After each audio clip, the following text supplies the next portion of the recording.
Tot Tran Harriman survived the Vietnam War. She witnessed history when she was evacuated on the last boat of Saigon before it fell. She lived through being held in a refugee camp in Pennsylvania, along with 20,000 other refugees, and made a life for herself in Maine, raising 3 children, starting new businesses, and helping other refugees. In 2001, she also became one of America's missing women. This is her story.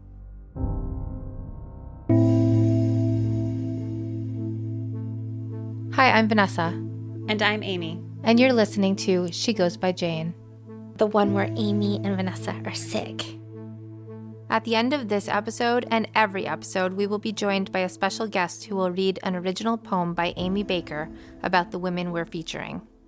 This week, we are joined by Porter Duong. Hi, Vanessa. Hi, Amy. When did you move to the United States? I was trying to remember this. Probably about 12 years ago. I can't do the math. What is that? No, it was 2010. 2010. Okay, so I was trying to actually remember if you had ever met my dad. I have not. No. So I was thinking about my dad so much while making this episode. And you don't know my dad lore, right? I know a little bit about your mom and dad's story together, and I've seen pictures of your dad, but I don't know a ton about your dad. Right. So the reason that I was thinking about him is a little bit of background. He has nothing to do with this story, but I just really like talking about my dad. When he was 15, his mother basically abandons him at her farmhouse and she moves elsewhere. And so he's living on his own as a 15-year-old and basically hates school and stops going to school. And so he ends up joining the army at 17. They had to sign special paperwork for him to go into the army. So they're allowed to do that before they're 18? If it was special case? I don't think they do anymore, but this is 1950s, right? Right. Yeah. And so he ends up joining the military, and with those aptitude tests, they determine that he's going to be a medic, and he's I absolutely do not want to be a medic. I have a lot of problems with the army, but that's actually one thing that they got right, because he was a major caregiver personality. Anyway, so he ends up in the Vietnam War, which is the last place he wants to be. So he's a medic, he's a kid, and he's in the Vietnam War. Well, so by the time he gets to the Vietnam War, he's in his mid-20s. Okay. And yeah, but still, really, I mean, yeah. And he's also he was an extreme pacifist. He did not want to be in the Vietnam War, and they're here you go, right? Mm-hmm. Anyway, so he served in the Vietnam War, hated what was happening there, and ends up years and years later passing away from Agent Orange related cancer. And it's just so sometimes I think a lot about the Vietnam War, how essentially our American veterans from that time are still dying from the war. Right. It's not a thing that once they walk away from, they're done with. Right. Mentally, physically, it stays with them. Yeah. And then we often think about the Vietnam War, we call it the Vietnam War, but if you're Vietnamese, they often refer to it as the American War. Yeah. And there's just we talk about the death toll of American soldiers there, but there were millions of Vietnamese who died during that war. And I don't think that that's something that we have reckoned with. Well, and it was in their own country. In their own country. So yeah. I think for us, it's easy to gloss over something like that, right? Right. So it's what were the American results, right? And right. I think oh, hey, my dad died from Agent Orange related cancer, but we were spreading Agent Orange over vast swaths of Vietnam. What's the health toll of that? Right now. Yes. What's happening there right now with this? Yeah. So so I was thinking a lot about that, because today's story, it's connected to Vietnam, the Vietnam War, and that's why it's right in your mind. Right in my mind, right? But this story also connects to the Texas killing fields, which we've been talking about as part of a bigger series. So if our listeners are interested, we have episode 22, which covers the stories of Donna Prudhomme and Audrey Cook, as well as episode 26, which was about the disappearance of Shelley Sykes So you don't have to listen to those to know what's going on here, but they're all interconnected. So They're all the Texas killing fields. And then this one today is that plus the Vietnam connection. yeah.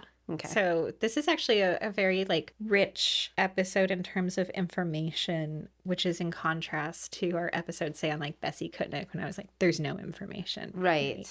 And some of the reason for that is we're going to be talking about the disappearance of Tot Tran Harriman, who disappeared in 2001, and she was last seen in League City, Texas. And one of the things about Tot's story is that both Tot and her late husband, Clinton Harriman Jr., had given oral histories. And so there are oral histories of their lives from like the Vietnam era forward. And I think that's actually, you know, an interesting difference for this episode. We also received a file from the League City Police about Tot's disappearance, and so I want to thank them publicly for sharing what information they could with us. And Vanessa, I've been wanting to, like, I've been like dropping little like Tot anecdotes in your direction for weeks because just like I couldn't help myself. Usually I don't do that, but I know you've grown quite an affection for Tot over the last few weeks, I think, right? Yeah, it's impossible not to. Like, right. So I've been actually looking forward to hearing about her just as a person because I saw how delightful she seems to be. Like any woman with Totsy as a nickname who puts it on her Lincoln Continental, like, it's yes, we like this kind of person. Yeah. Tot was born February 2nd, 1944 in Vietnam, where she was born as Tran Thi Tot. Her family lived in the village of Tay Ninh, which is in the southeastern Vietnamese border along Cambodia. To contextualize this time period and what comes next, when Tot was born, Vietnam was technically under French rule, but they were forced out by the Japanese, who briefly held control. But then when World War II ends, basically, there's like this power vacuum, and it's briefly taken over and called the Democratic Republic of Vietnam, but then the French moved back in. So this is really a disputed space, largely because people and powers outside of Vietnam keep on wanting to claim Vietnam as theirs. And like, I can't sum up everything about the Vietnam War in like this podcast, but basically, you know, Tot is born into a Vietnam that is under political and civil unrest. Her family lived in poverty, and she was only able to complete the second grade in school. And she was married and had a son with her first husband. And this first husband was Vietnamese, and he died during the Vietnam War. Meanwhile, while this is going on for Tot, over in the Virgin Islands, there's a man named Clinton Harriman Jr. who is working as a harbor pilot. His nickname was Harry, so you'll often see records of him under that name, but I don't use people's nicknames because I don't have the right to call people by their nicknames. But Clinton had been married twice, divorced twice, and was a father. And from his oral history that's included in the book Tears Before Rain, which I highly recommend, it's about the fall of Saigon, it's clear he also just had a passion for, we'll say, adventure. So while my dad was winding down his time in the Vietnam War and turning down offers to stay and trying to get on out of that situation, Clinton Harriman was doing the opposite, and he was looking at it as a way to get to go see Vietnam. So at the same time that he's trying to go into Vietnam, is the war still happening? Yeah, so like this is... He's going into the war voluntarily. Yes. Okay. So he had said essentially that he had traveled through Asia before, but had missed kind of Vietnam in his travels and just thought this was a way to see Vietnam. Okay. So in 1967, he signs on as a merchant marine, and he was first mate on the Robinson before eventually becoming her captain. Their primary task was running ammunition between the U.S. and Vietnam. In 1968, he was in Tay Ninh when Tot ran into him with her bicycle. Like ran right into him? Yeah. Crash? Like, yeah, a crash, right?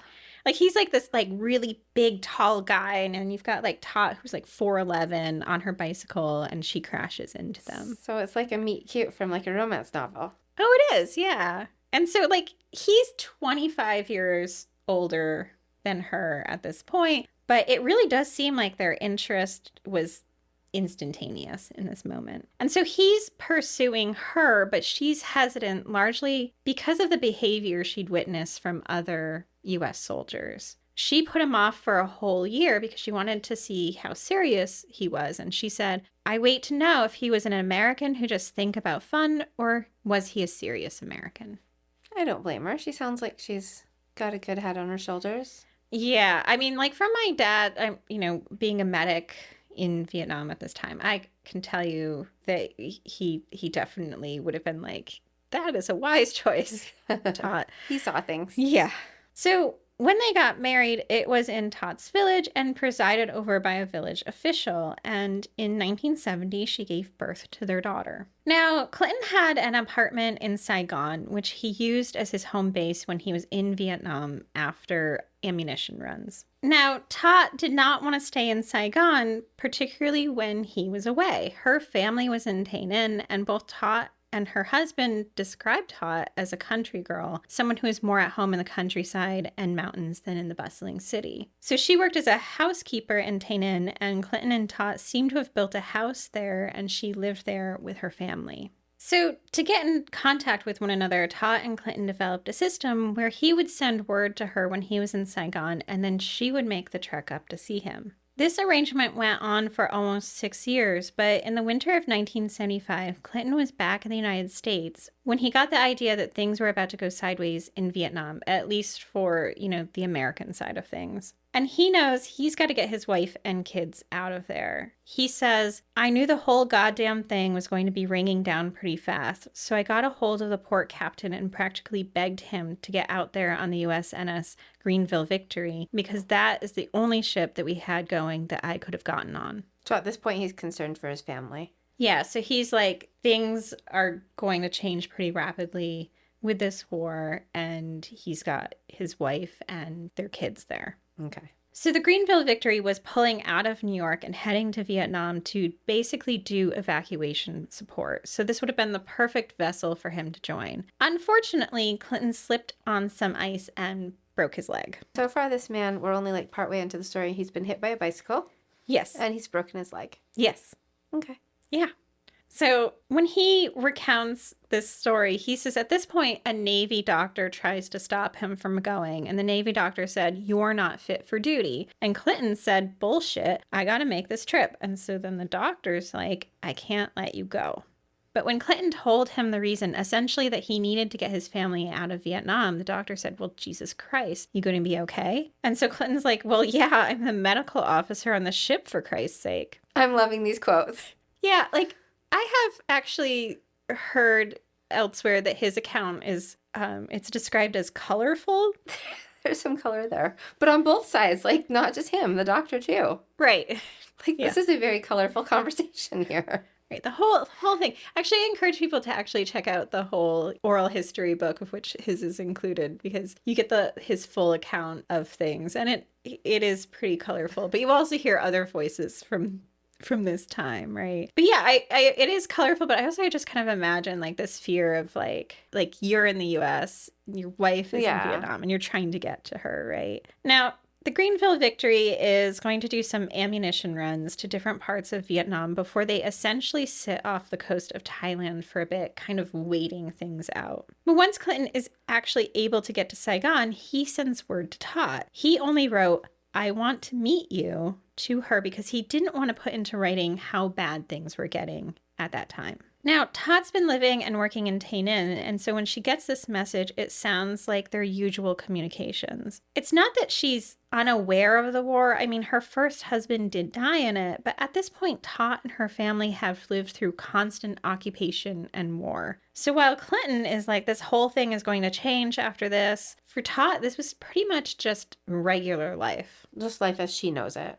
it seems like. Right, yeah. And so when she gets this message, she's not immediately concerned. She says later that she lacked the sophistication at the time to fully understand what was happening, which is why when she gets this message, she leaves her oldest child behind with her mother and heads out with her daughter. Now, things go pretty much as expected when she starts out. She gets on basically this really colorful DeSoto bus with her daughter, and they're traveling this like 55 miles to get to Saigon. This is a pretty typical trip for her, but along the way, this time they encounter a roadblock. So Tot, her daughter, and 8 others get off the bus and into a boat and head downriver towards Saigon. Tot said that their boat, along with others, were under fire at this time, and she says that other boats on the river were hit.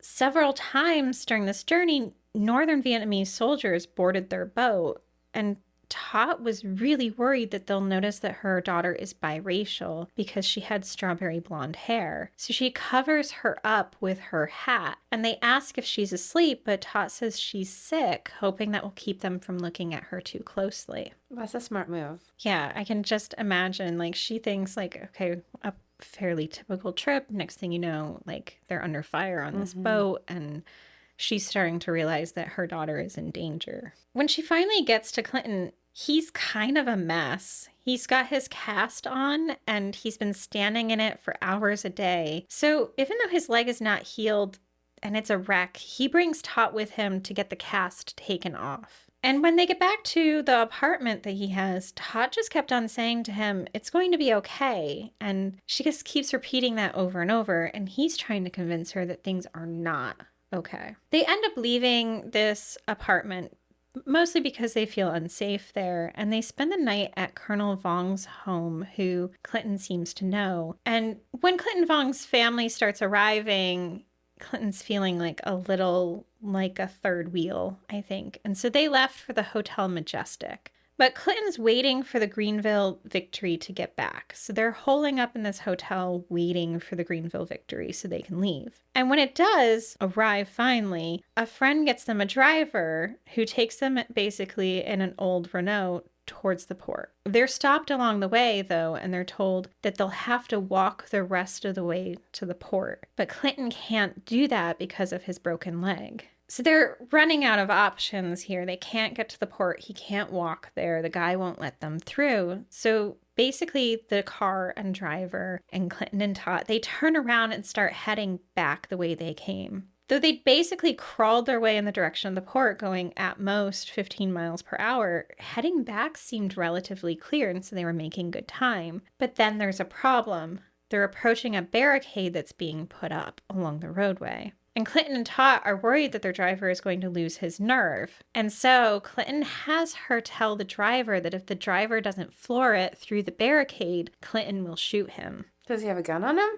Yes. Okay. So he is armed and ready. That driver is believing this message. Yeah, and I think that Clinton was pretty serious about this. Well, he has his family to protect. So, yeah, and I can't even imagine this situation or what the driver must have been thinking at the time. Right. Like, what am I doing here? So they make it past, and basically the driver says that he knows, like, a different road, and so they end up on this older road. Now, Clinton says this, which I think is interesting. Now, I don't give a shit what some historians of this war will tell you, but I was there in that car, and I know what I saw. I saw uniformed North Vietnamese soldiers with AK-47s getting out of helicopters. And so at this moment, he thinks this is it. Like, he's got guns in the car, and he decides that if he's going to go, he's going to take some of those soldiers with him. And he's trying to build up the nerve for this, and that's when Tot leans over and says, well, darling, at least we'll all die together. There doesn't sound like a win in this situation at all at this point. No, I mean, basically what is happening here is they're desperately trying to get to the port to get out. No matter what happens, something bad is going to happen, right? Right. And so he's seeing all these North Vietnamese soldiers. He knows that things are going to go down in Saigon. He knows it's not safe for him or his daughter or Tot necessarily. And like, this is like a bad situation. And this is like it. Thankfully, though, it did not come to that. They do make it to basically an abandoned area. He gives the driver some money, and eventually Clinton, Tot, and their daughter are able to make their way around roadblocks and the North Vietnamese soldiers. And when they do finally get to the port, though, Tot refused to go. So she left her son behind. And so even though Clinton's like begging her to leave, like she basically hands her daughter to him and they get onto the Pioneer and Contender. She's not about to abandon her son. Okay. And so, this is something that Clinton understands. And so she's got to make the journey all the way back home, get her son, and then come back down to Saigon and try to get out. So Clinton gives her a note that was called a power paper. This basically is a note that he wrote that says that she needs to get out of Vietnam. It's signed by him. And it basically asks like other Americans to help her. Now, Clinton also says that he gave her papers from Colonel Vuong as well. And there's the hope that she can use these documents to get her and her son out of Saigon. And even though she has these, Tot thinks it's possible that she's never going to see her daughter again. I think it's a valid worry. Yeah. I mean, anytime in a war situation and in a chaotic situation like that in which you're separated from your family, right? You can't guarantee anything. No. So she's able to take a bus and get back to her hometown where she grabs her son. But as they're heading back to Saigon, the going is rough, and she ends up having to hike basically 23 miles through the jungle. And she's got like her son's hand in one hand and her suitcase in the other, and she's making this trek. And even though she's got this paperwork, when she finally does arrive in Saigon, it is chaos. At this point, unbeknownst to her, they're just 3 days out from what's called the Fall of Saigon. She heads to the U.S. Embassy as like the place to go, but it's flooded with thousands of other women, most of them also holding their own power papers, hoping to get out. Now, I've always heard more about the evacuations of people from the embassy on that last day, particularly the helicopter evacuations, because it's the largest helicopter evacuation in history. It's 81 helicopters airlifting 6,000 Vietnamese and 1,000 U.S. personnel in less than 18 hours. Even still, they actually end up leaving behind hundreds of allies, Vietnamese allies,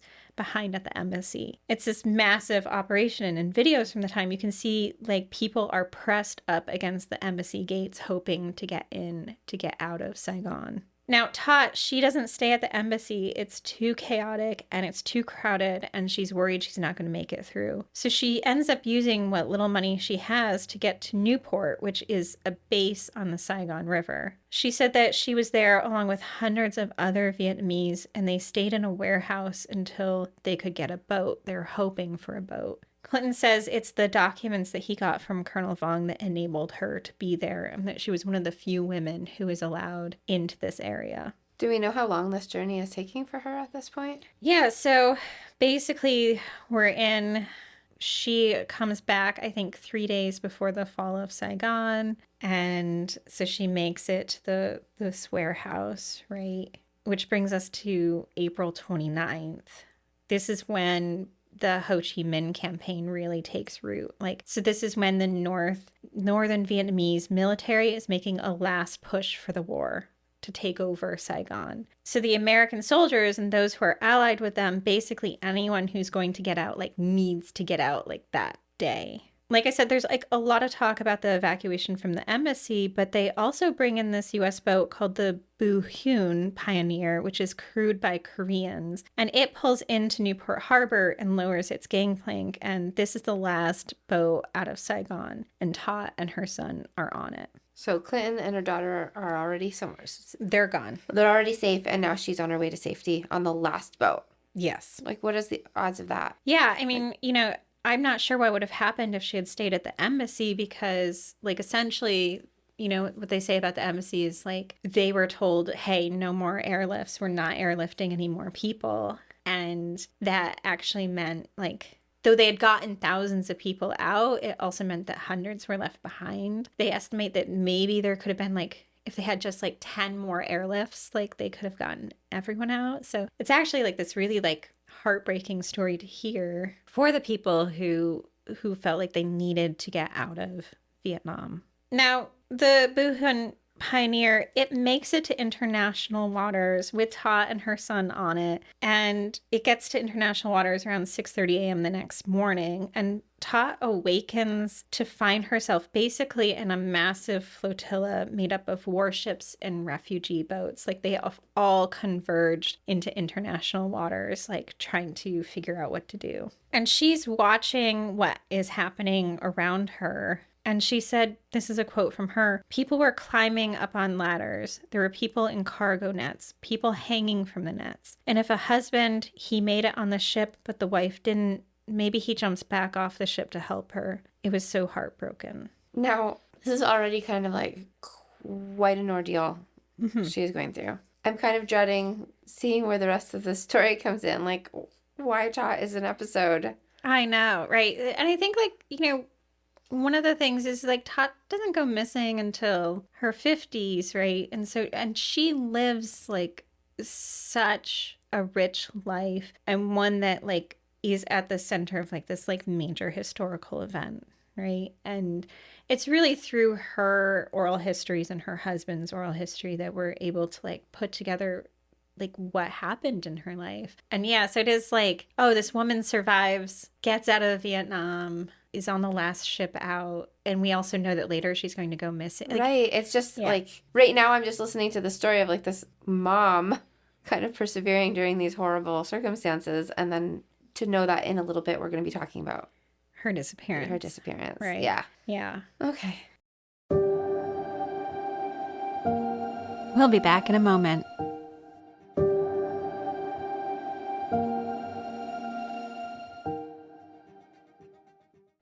For a lot of people who left Vietnam at this time, like, describing kind of the moments that they're on these boats or being airlifted is, like, so heartbreaking, right? It's like I was watching, documentaries and videos, like, of people talking about their experiences, and just, like, even years later seeing them devastated. And one of those devastating things for Tot is, like, she's on this boat, her husband and daughter aren't there, she knows they're somewhere, but also her son just keeps on asking to go home to his grandmother. So you have to think, like, her son has been... Her mom, right? Yeah.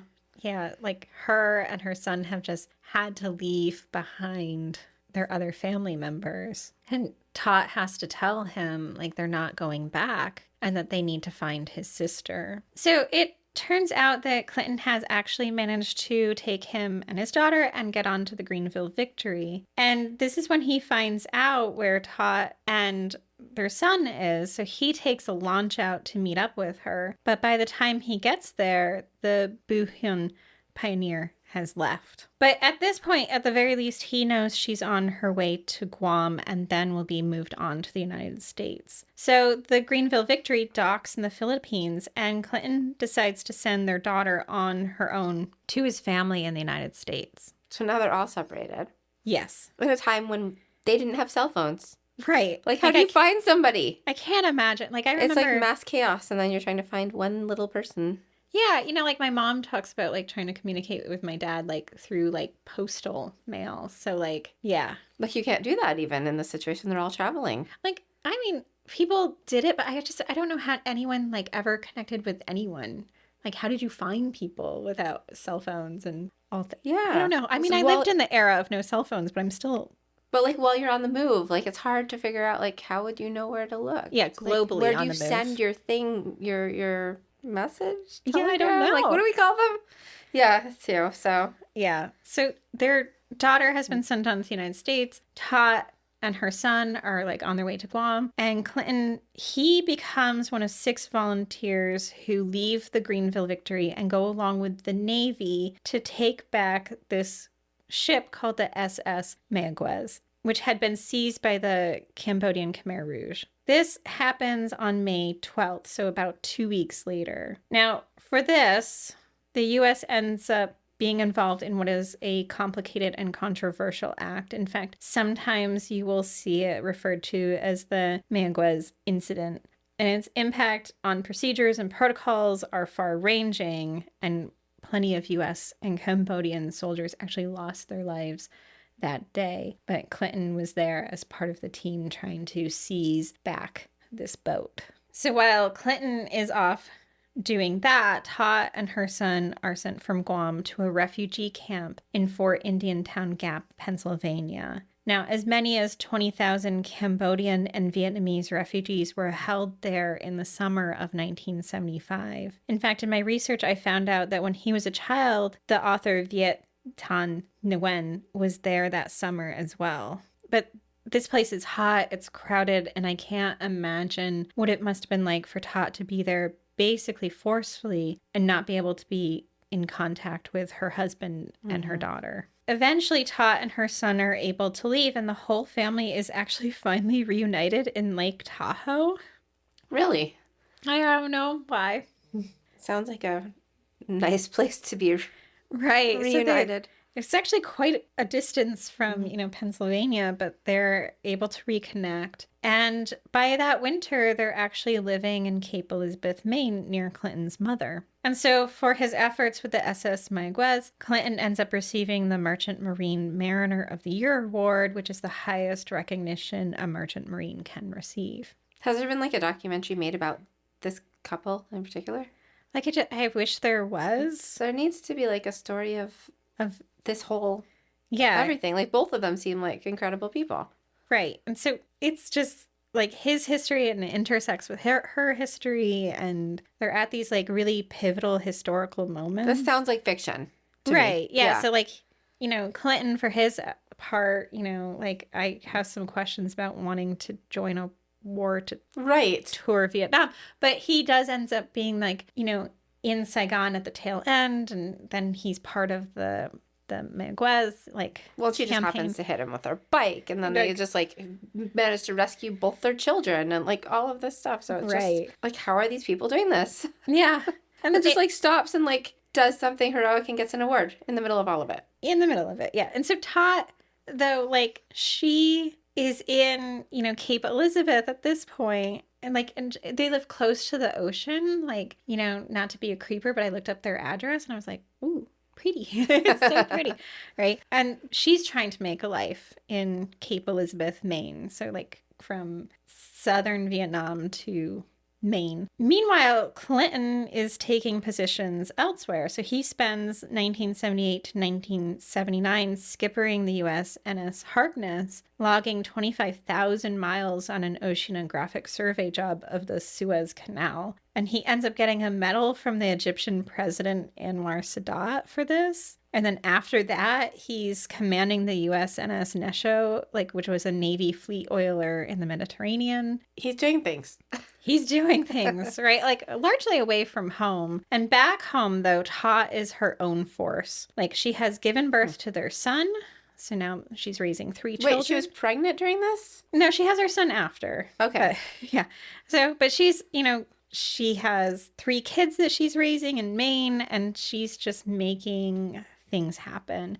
She starts teaching cooking classes, and she does that for 8 years, and the kids say it was usually with one of them by her side. And then she opens up Classic Clothes designed by Tot in South Portland, and it's with that Classic Clothes effort that she meets Tom Sesto, who is a broker, and they end up opening a restaurant called Tu Hong, which means Autumn Rose, in 1988. And it was a broadly Asian restaurant where they serve Chinese, Korean, Vietnamese, and Thai food. So who is Tom Sesto? He becomes her business partner because he's just really impressed, I think, with what a force she is, right? And at their restaurant, she just warmly welcomes in any and all restaurant guests. She really wants to share her Vietnamese culture and traditions with everyone and would show people about traditional rituals and foods. Her son would later say she just always tried to turn what she loved into a career, and she made a life out of that. I think that's good advice for anyone. Yeah. Yeah. And it does seem like she was trying to honor her core of who she was. She seemed to really love people and wanted them to feel at home. Her daughter would tell reporters later that a lot of kids would call her mom. I remembered coming home from high school dances at 11 at night with friends, and my mom would get up and cook us a full meal. She'd do a stir fry and rice and some fruit, the whole 9 yards.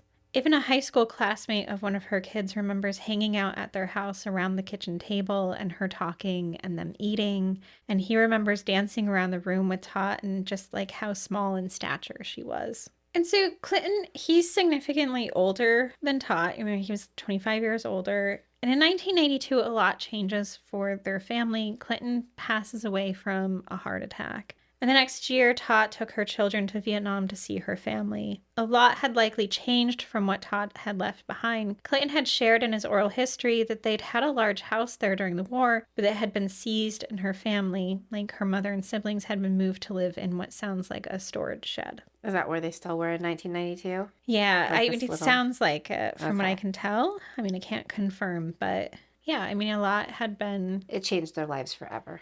Yeah. Yeah. So... back in Maine, she's working with Catholic Charities for their refugee resettlement services, working to help new immigrants to the area. So she goes from restaurant owner to like doing this. And though Maine is predominantly white, Vietnamese and Cambodian refugees made up the largest refugee population in the state through the 1980s and 90s. So it makes sense that Tot would eventually find work at the Maine Medical Center working as an interpreter. And when she wasn't doing that, she was helping immigrants find jobs and helping them make contacts in the state. Her son said she loved it. She got more out of helping people than I think anything else. She'd have birthday parties with them. She'd bring them over to the house to try to introduce them to American culture. She'd have me play basketball with them or football or wiffle ball. But eventually, you know, what happens is Tot's kids grow up and they all move away. And that leaves Tot alone in Maine. Tot ended up moving to Milton, Florida, where she also lived on the water. Water and access to fishing were something she loved and honored. But after the death of a friend, she wasn't certain she wanted to live there any longer. So she sets her sights on Texas as a possibility because 2 of her children lived there. Her son lived in League City, so she went and stayed with him while she looked at housing possibilities. Now, she didn't really want to live in League City. In our other episodes, League City had been kind of this slower, sleepier town between Galveston and Houston, but by the early 2000s, it's much more of a bedroom community to those cities. So for someone who still loves water and the countryside, this wasn't necessarily the right place for her, even though it was closer to 2 of her children. On Thursday, July 12th, 2011, she was set to drive down to Corpus Christi, which was about a 4-hour drive away. She'd plotted the drive down Texas Highway 35 and planned to spend the day looking around the area as a possible place for her to live. Her plan was also to go to her friends Mary and Jim's house in Corpus Christi, and then the next day connect with a realtor. I feel like when you start getting into like times and dates, I'm not really liking where this is going. Yeah, so my stomach is just like, yeah. Okay, carry on. Sorry. So she leaves the house at around 5 a.m. that morning, and it's reported that she said goodbye to her son, who was still, half asleep at that point. And a neighbor reported seeing the trunk of her vehicle open around that time. It was in the driveway. Now, it's important to note here that Tot's vehicle is pretty recognizable. It is, as I mentioned earlier, it's bold. It's a Lincoln Continental in sort of a color called rose quartz, which was not pink like I imagined in my head, but like more of a maroon. And she had the vanity plate on it from Florida that read Totsy, which, as I said, was her nickname. Now, there's a lot of misinformation about her disappearance in her case, and one is that she wasn't reported missing for 4 days, and that's not exactly true. So first, some friends tried to call her at 8:30 a.m., but the phone rang before going to voicemail. This means that her cell phone was likely on. There's a second phone call that happened around 10:30 a.m., but this one went straight to voicemail. So her friends were unable to get in touch with her, and she never arrives at Mary and Jim's house. Her children said that she was the kind of mom who would check in every day, and that doesn't seem to happen either. So it's relatively quickly that everyone realizes that something is amiss. Now, on July 14th, her son contacts police, but they do not have an open missing persons file for her yet. Instead, they do what is called an attempt to locate. This means that police agencies along her route were given information to be on the lookout for her and her vehicle. But on the 16th, it's clear that the police are taking this a lot more seriously. Her credit cards haven't been used. Her bank accounts haven't been accessed. No one has been able to get in touch with her. And no one has seen her conclusively since she left her son's house on the 12th. It's also very clear that her family knows that police are taking way too long to get started on this. You know, like the attempt to locate, okay, great, but that's not the same seriousness. One of her sons flies in from where he lives in California, so all the kids are there together, and it's noted that the family has contacted at least one private investigator for her case, because when police finally get around to checking up on her accounts, someone else has already done that. Looking at her file, I can see that the police are making some attempts, but there's just really very little to go on. I mean, the last anyone saw her was at her son's house in the driveway, right? They run her plates. They also contact customs officials at the border to see if her car has been through. Now, unfortunately, they're informed that not every car is entered into the database, or it wasn't at that time, so there aren't any hits on her plate. Though, of course, that's not conclusive evidence either way. They were just hoping that maybe her car would have been entered. They also do contact local airports who say they'll be on the lookout for her car in their parking lots. It's noted that several news channels do run stories about her, and this does spur actually a bunch of reports from people who have claimed to see her vehicle, particularly because there are people who remember her distinctive Totsi license plate. And some of those narratives do have similar features, which include a man driving her car erratically. They're able to get a composite drawing from one of the witnesses, and this drawing is published in local media, which does induce more calls from people who say they saw this man, but police are never able to find more evidence substantiating this. Around this time, police decide to contact America's Most Wanted, the television show, but the showrunners decline to run her story. They do say they'll list her information on their website, and the Texas Department of Public Safety's Missing Persons Clearinghouse also says that they'll share information about her. But Todd's family is not leaving it just to police efforts. There's a few calls that have come in from a town called Palacios, Texas, and this is about 2 hours from League City and between League City and Corpus Christi. And Todd's family had spoken to Texas EquuSearch.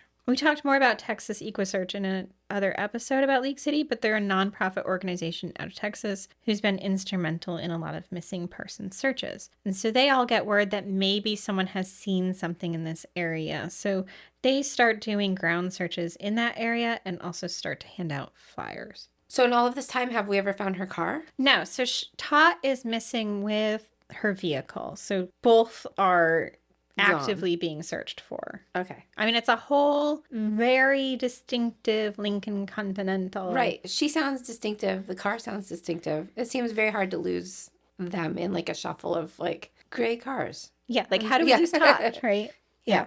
So they're searching for both, basically, like either together or separately. Mm-hmm. And, you know, these calls, these tips are coming in. And in late July, the family contacts investigators to let them know that they've received information through their private investigators that Todd's body may be in a field in Port Lavaca, Texas. Port Lavaca is southwest of Palacios, where they were searching for her earlier. Now, investigators come in, they're using thermal imaging cameras to search the areas they were given information about, but again, that search is unsuccessful as well. So where did these remains go that somebody thought they saw? Yeah, like were there actual remains? Were there not? Like, right. Yeah. That's weird.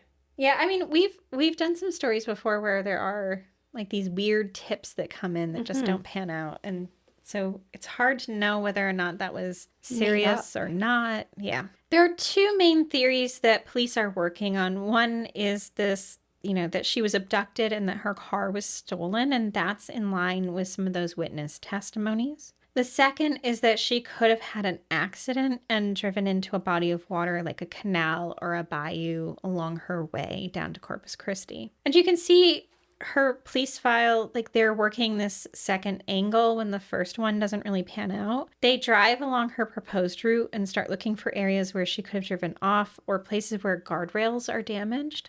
They even helicopter over the area looking for evidence of a crash from above, but again, there's nothing.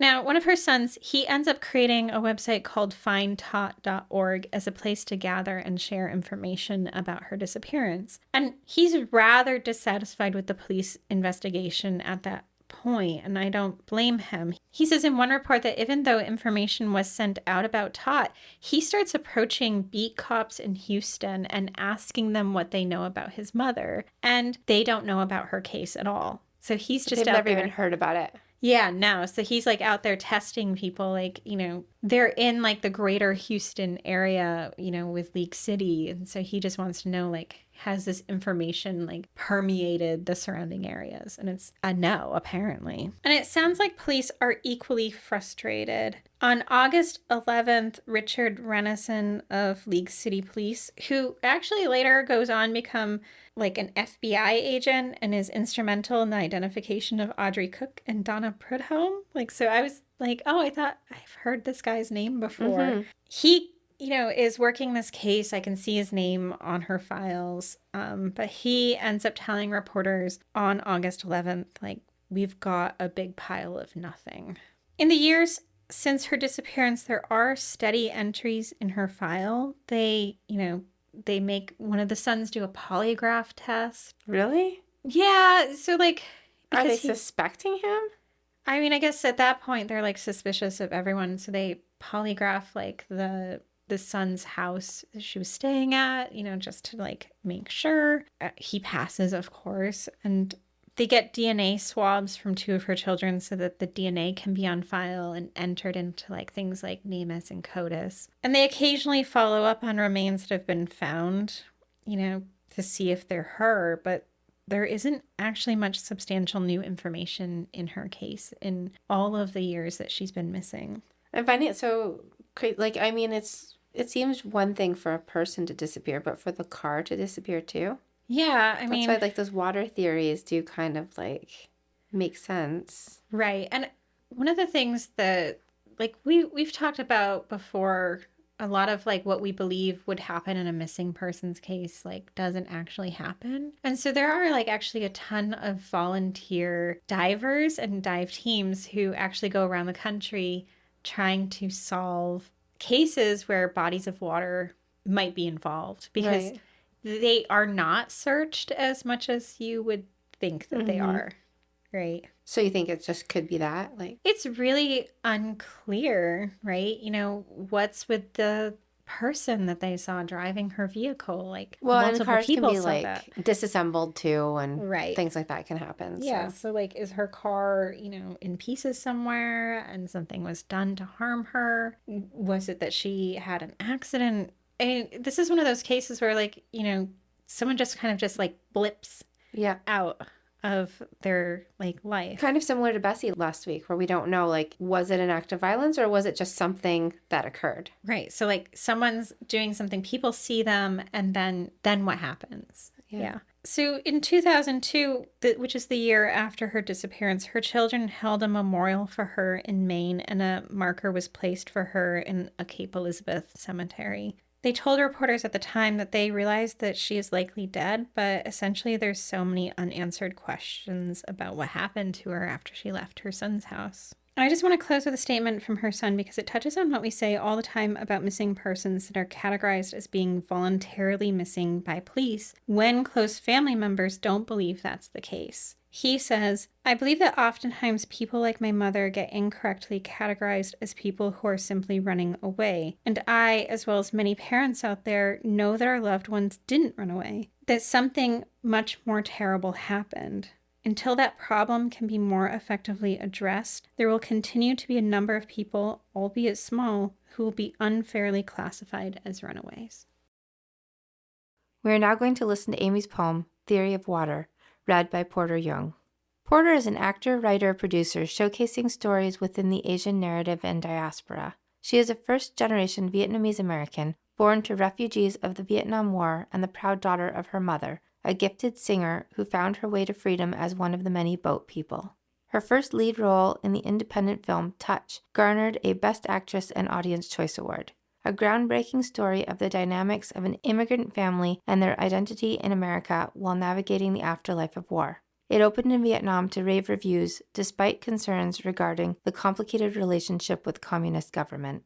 She has had significant roles on Emmy Award-winning shows such as NBC's This Is Us and HBO's Silicon Valley. Her nonprofit work through the Chimera Project aims to support and fund women and non-binary filmmakers. Porter is currently working to publish a collection of poems and short essays woven by love and grief dedicated to her late mother. A Theory of Water. Tot Tran Harriman, 57, missing since July 12, 2001, from League City, Texas. This rock-bound coast, mercury gray. When you arrived, flotsam scalloping, the waves into froths of tulle. How cold this place must have seemed. What wonders did you dream about? The humid green sea, murmuring, and how the boat knifed through water, nets catching people like fish, their bellies and mouths salt-filled. Could you see the Florida sand, golden like pollen, the air peached and sharp, because at night you still listened for the sound of cats' feet, tentative on the hot roofs? Dream Texas instead. Dream a rose-dappled dawn, mayflies pooling until they look like that long-ago ocean, when the moon shone like opals on the water.